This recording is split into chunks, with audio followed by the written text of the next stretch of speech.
అపోస్తుల కార్యములు 2వ అధ్యాయము 46 వచనాన్ని మనం ఒకసారి చదువుకుందాం.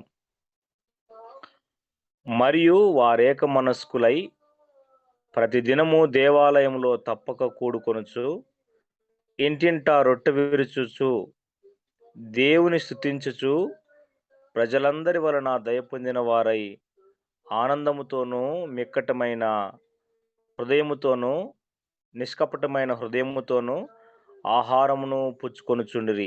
మరియు ప్రభు రక్షణ పొందుచున్న వారిని అనుదినము వారితో చేర్చుచుండెను. దేవుడు ఈ కొద్ది వాక్య భాగాన్ని మన వినికిల్లో ఫలింపజేయునుగాక. ఆమెన్. క్రీస్తునందు ప్రేమైనటువంటి వారలారా, ఈ ఉదయకాలం వేళ మరొకసారి ఈ ఎంబి ఉదయకాల ప్రార్థన సహవాసంలో పాల్గొనడానికి దేవుడు నాకు ఇచ్చినటువంటి ధన్యతకు వందనాలు. ఈ అవకాశాన్ని కల్పించిన ఎంబీఆర్ కమిటీ వారికి కూడా నా కృతజ్ఞతలు తెలియజేస్తూ ఉన్నాను.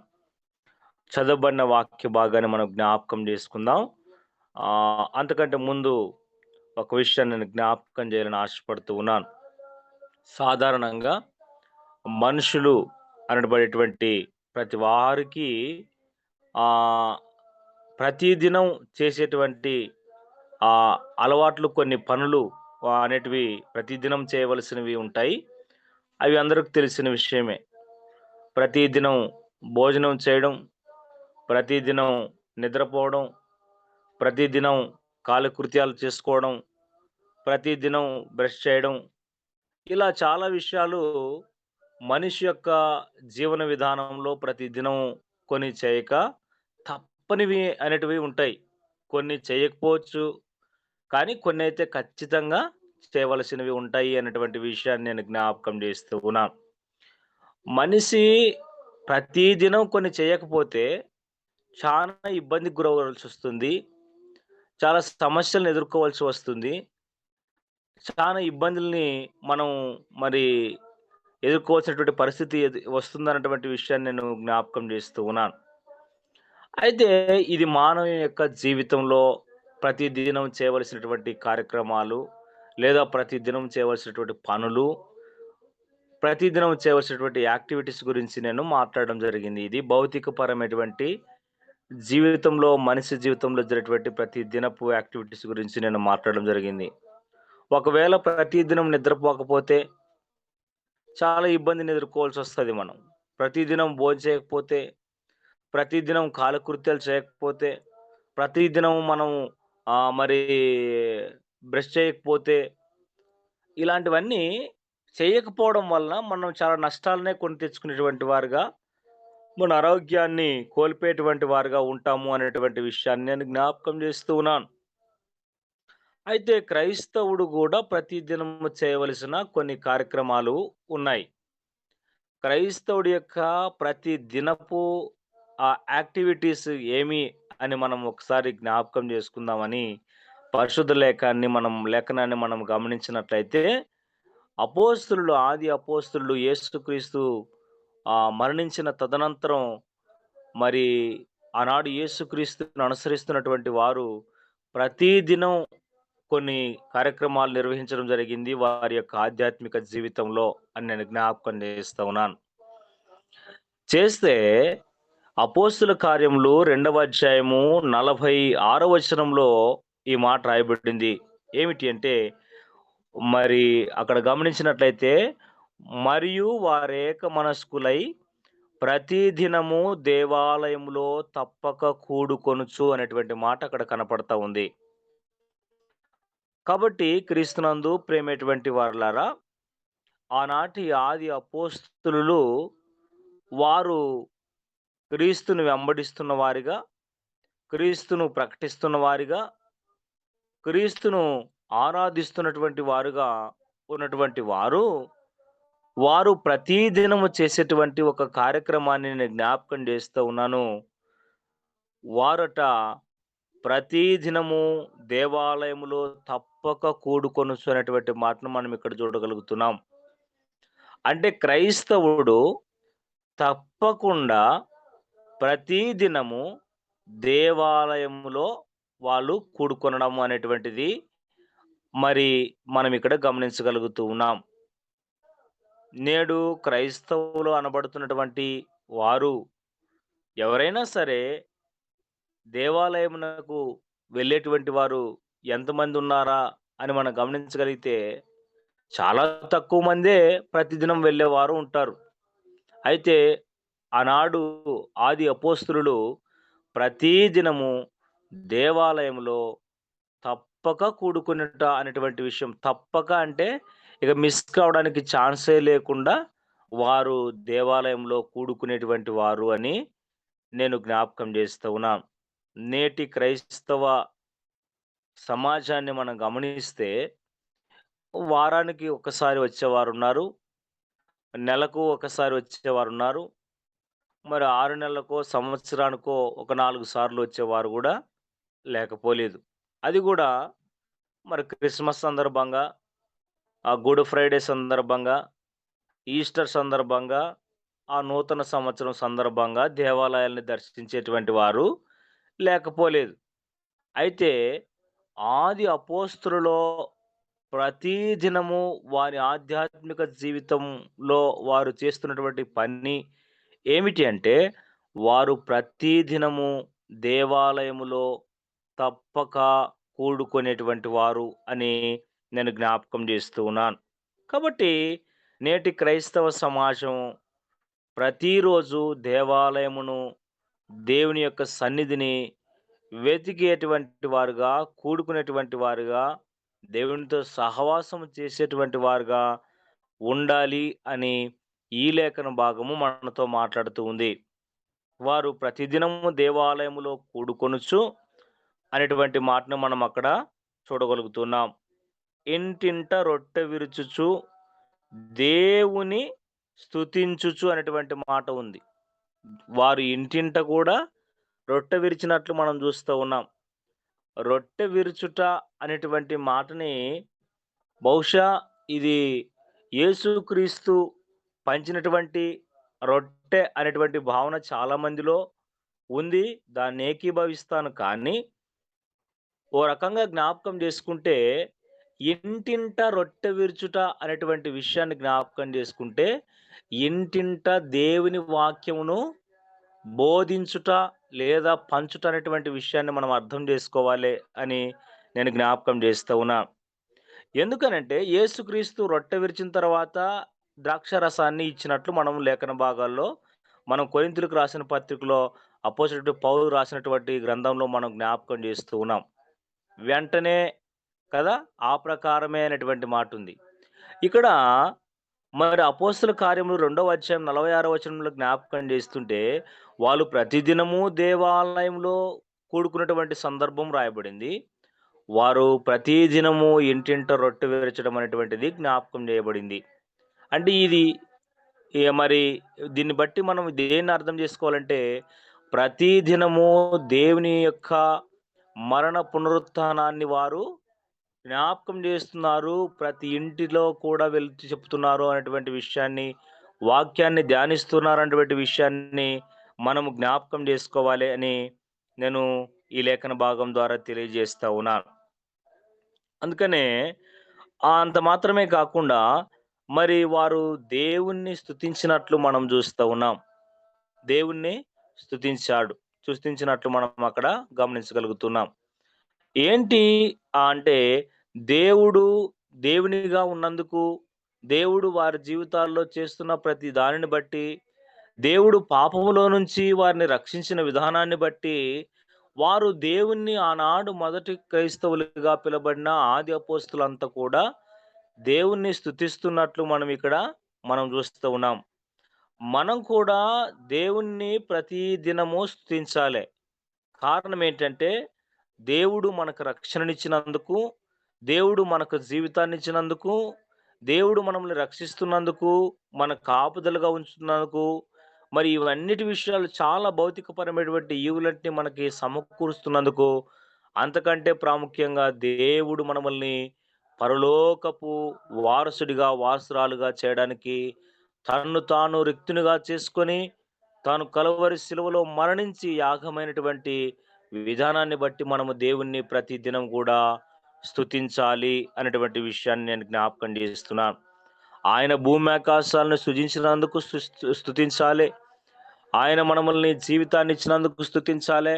ఆయన పాప విమోచన మన నిమిత్తం చేసినందుకు మనం ఆయన్ని స్తుతించేటువంటి వారుగా ఉండాలి అని ఈ లేఖన భాగం ద్వారా మనము అర్థం చేసుకోవాలి అని నేను జ్ఞాపకం చేస్తూ ఉన్నాను. కాబట్టి మొదట క్రైస్తవులు ప్రతిదినం దేవుని యొక్క దేవాలయంలో కూడుకోవటం అన్నటువంటిది తప్పనిసరిగా చేయవలసినటువంటి క్రియ అనేటువంటి విషయాన్ని నేను జ్ఞాపకం చేస్తాను. రెండవదిగా చూసినట్లయితే దేవుణ్ణి ప్రతి దినము మనము స్తుతించాలి అనేటువంటి విషయాన్ని నేను జ్ఞాపకం చేస్తూ ఉన్నాను. ఆ విషయాల్ని నేను జ్ఞాపకం చేస్తూ మరి అదే అపోస్తుల కార్యములు 5వ అధ్యాయాన్ని కూడా మనం జ్ఞాపకం చేసుకుంటే 5వ అధ్యాయం చివరి వచనాలను మనం జ్ఞాపకం చేసుకుంటే చూడండి 42వ వచనాన్ని మనం జ్ఞాపకం చేసుకుంటే ప్రతి దినము దేవాలయములోను ఇంటింటను మానక బోధించుచని ఉంది ఇక్కడ.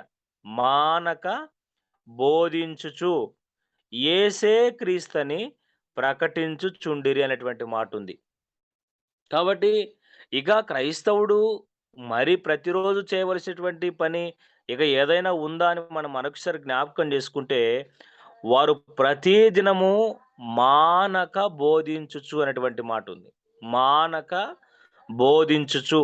కాబట్టి క్రైస్తవ సేవకులుగా, స్వార్థికులుగా, విశ్వాసులుగా మనం ప్రతిరోజు, ప్రతి స్థలమందు, ప్రతి సమయమందు మనకు అవకాశం దొరికిన ప్రతి చోట కూడా దేవుని గూర్చినటువంటి బోధ మనము చేసేటువంటి వారుగా ఉండాలి అని ఇక్కడ రాయబడినట్లు చూస్తూ ఉన్నాం.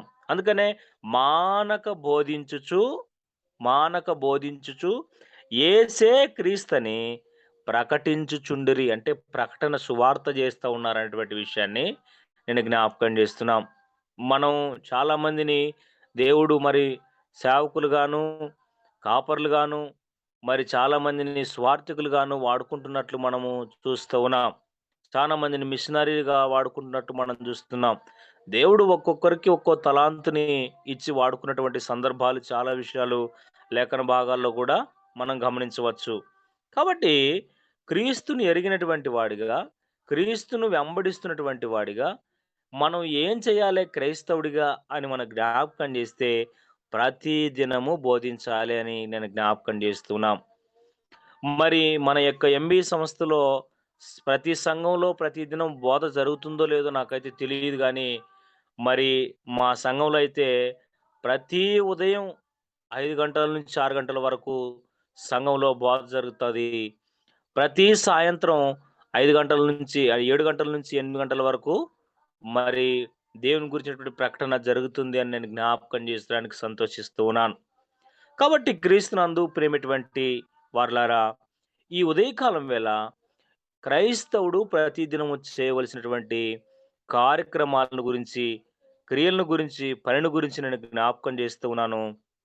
మొదటిగా మనము దేవాలయములో ఖచ్చితంగా కూడుకునేటువంటి వారుగా ఉండాలే. దేవుణ్ణి స్తుతించేటువంటి వారుగా ఉండాలే. ఆ తర్వాత మానక బోధించి ప్రకటించేటువంటి వారుగా మనం ఉండాలి అని నేను జ్ఞాపకం చేస్తూ ఉన్నా. ఇవి మన క్రైస్తవుల్లో ప్రత్యేకించి సేవకులుగా ఉన్నటువంటి మనకు చాలా మరి ప్రాముఖ్యమైనటువంటి పని ఇది అనేటువంటి విషయాన్ని నేను జ్ఞాపకం చేస్తూ ఉన్నాను. అంత మాత్రమే గాకుండా, ఇదే అపోస్తుల కార్యములు 17వ అధ్యాయాన్ని మనం ఒకసారి జ్ఞాపకం చేసుకుంటే ఎక్కడ ఒక మాట రాయబడింది. 17వ అధ్యాయంలో ఆహ్, 17వ అధ్యాయం 11వ వచనంలో చూసినట్లయితే, వీరు తెస్సలోనికలో ఉన్న వారికంటే గనులయ్యుండిరి గనుక, ఆసక్తితో వాక్యమును అంగీకరించి పౌలును, సీలయును చెప్పిన సంగతులు అలాగున్నవో లేవో అని ప్రతి దినమును లేఖనములు పరిశోధించుచు వచ్చిరి అనేటువంటి మాట అక్కడ రాయబడింది. ఇక యేసుక్రీస్తు బోధను విన్నటువంటి ఈ యొక్క బెరయ అనేటువంటి వారు బెరయ అనేటువంటి సంఘానికి సంబంధించిన వారు లేదా బెరయ అనేటువంటి ప్రాంతానికి సంబంధించిన వారి గురించి ఈ మాట ఇక్కడ రాయబడింది. ఈ 10వ వచనంలో మనం గమనించినట్లయితే, వెంటనే సహోదరులు రాత్రివేళ పౌలును, సీలను బెరయకు పంపించిరి. వారు వచ్చి యూదుల సమాజ మందిరంలో ప్రవేశించిరి. వీరు తెస్సలోనికలో ఉన్నటువంటి వారి కంటే గనులయ్యుండిరి గనుక ఆసక్తితో వాక్యమును అంగీకరించి పౌలును, సీలను చెప్పిన సంగతులను అలాగున్నవో లేవో అని ప్రతి దినము లేఖనములను పరిశోధించుచు వచ్చిరి అనేటువంటి మాట ఇక్కడ చూస్తూ ఉన్నాం. ఇక క్రైస్తవులుగా ఇంకా ఏం చేయాలి అంటే, ప్రతి దినము పరిశుద్ధ లేఖన భాగాన్ని మరి చదవడం గాదు. చదవడం అంటే ఏమి?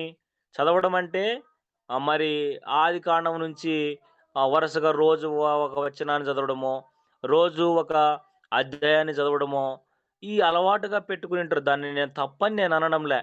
ఇక చాలామంది ఏం చేస్తారంటే, క్యాలెండర్‌లో ఉండేటువంటి ఒక వచనాన్ని చదివి వెళ్ళిపోయేటువంటి వారున్నారు. అంత బిజీ లైఫ్ మనిషి యొక్క జీవితం.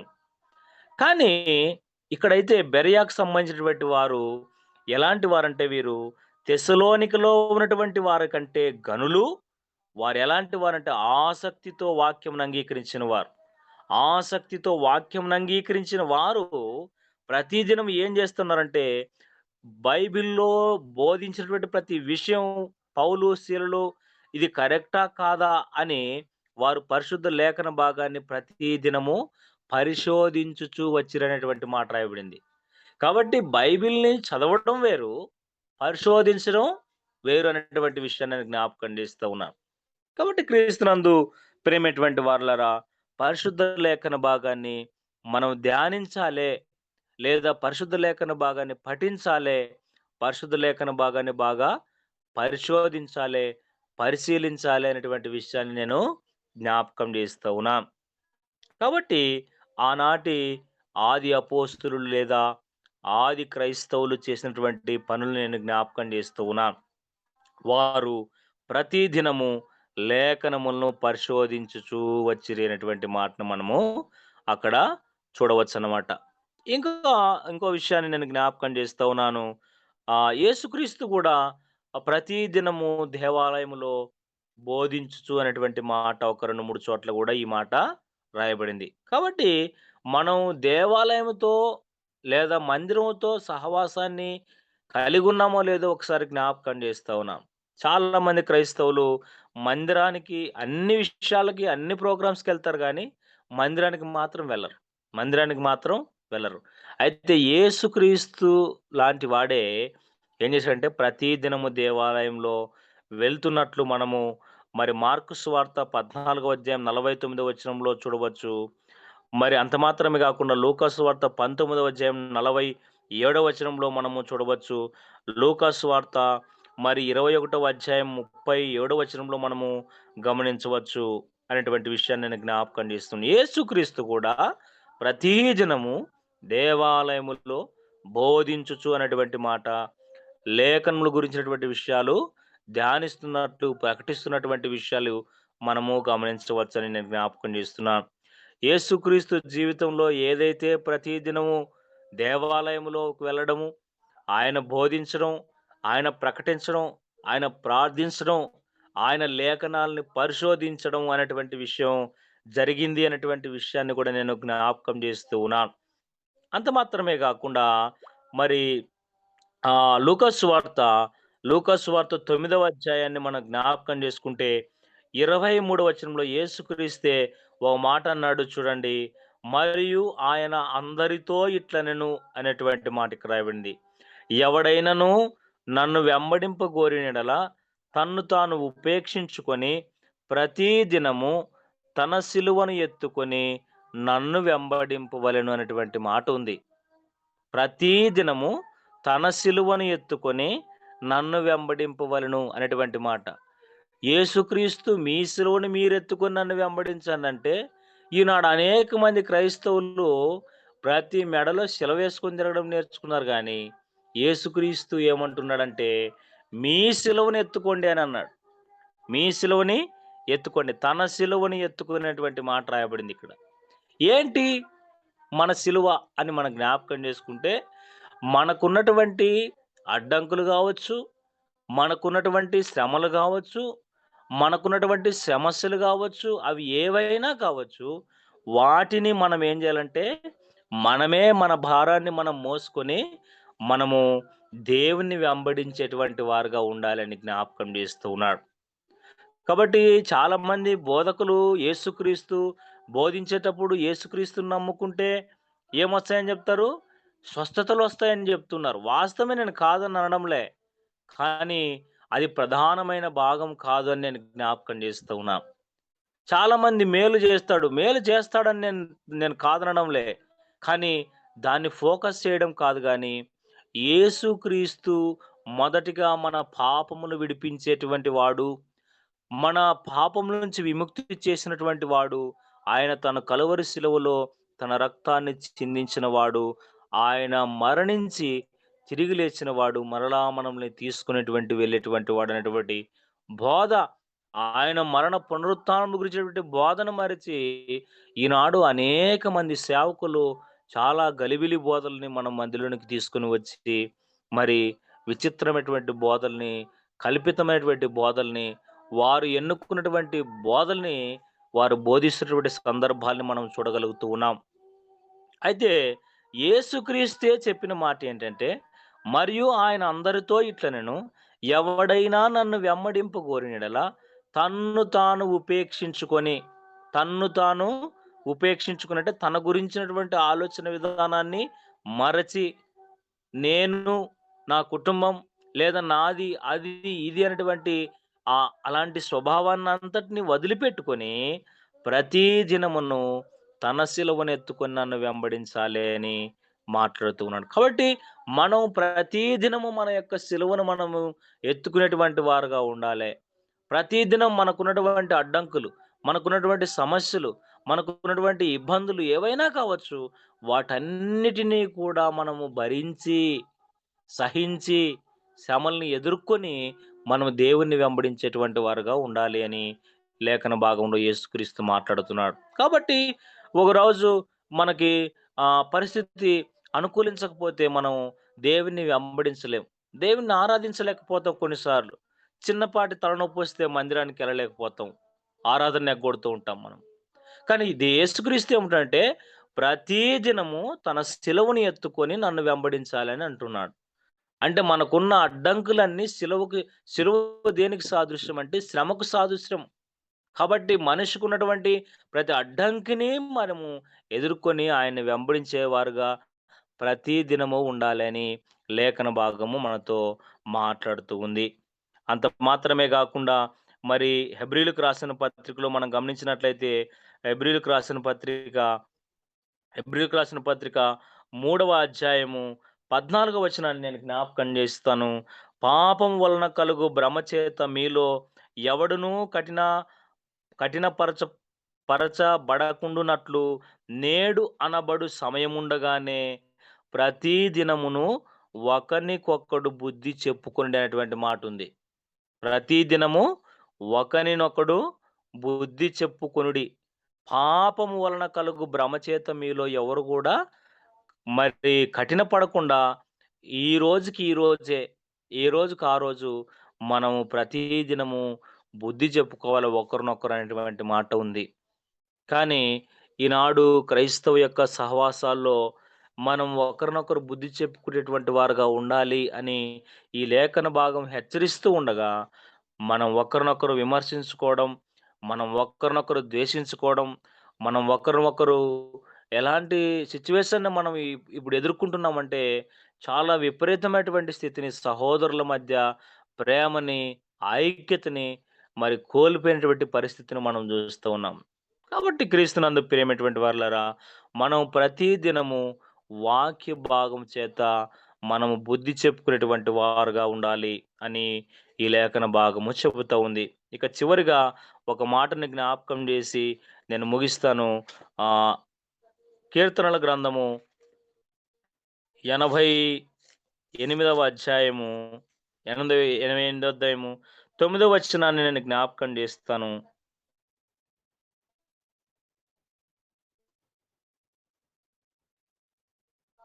సారీ, అది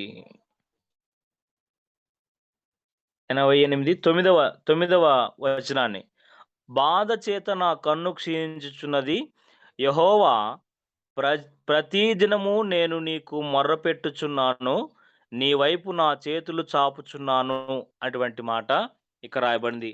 కీర్తనాకారుడు రాసినటువంటి ఈ ప్రా ప కీర్తనలో మన జ్ఞాపకం చేస్తే కోరహు కుమారులు పాడుతున్నటువంటి ఈ పాట, ఈ గీతము మనం జూస్తే వారంట ప్రతిదినము దేవుని మొరపెడుతున్నట్లు మనం ఇక్కడ చూస్తూ ఉన్నాం. మనం గూడా ప్రతిదినము దేవుణ్ణి ప్రార్థించేటువంటి వారుగా మనం ఉండాలి అని ఈ లేఖన భాగం మనతో మాట్లాడుతూ ఉంది. కాబట్టి ఈ విషయాలన్నీ మనం జ్ఞాపకం చేస్తున్నప్పుడు క్రైస్తవుడు ప్రతిదినము చేయవలసిన కొన్ని కార్యక్రమాలను మనం జ్ఞాపకం చేసుకున్నాం. అవి ప్రతిదినము దేవాలయంలో కూడుకోవడం, ప్రతిదినము దేవుని స్తుతించడం, ప్రతిదినము బోధించుచు యేసుక్రీస్తును ప్రకటించడం, ప్రతిదినము లేఖన భాగాల్ని పరిశోధించటం, ప్రతిదినము మన యొక్క శ్రమలని మన సిలువను ఎత్తుకొని క్రీస్తుని వెంబడించడం, ప్రతిదినము మనం ఒకరినొకరు బుద్ధి చెప్పుకోవడం, ప్రతిదినము మనము ప్రార్థన చేయడం అనేటువంటివి క్రైస్తవుడికి తప్పక చేయవలసినటువంటి ఇవి అనేటువంటి విషయాన్ని కార్యక్రమాలన్నీ నేను జ్ఞాపకం చేస్తూ ఈ వాక్య భాగాన్ని ముగిస్తూ ఉన్నాను. అట్టి కృప మనకును సకల పరిశుద్ధులకును దేవుడు అనుగ్రహించును గాక. ఆమేన్.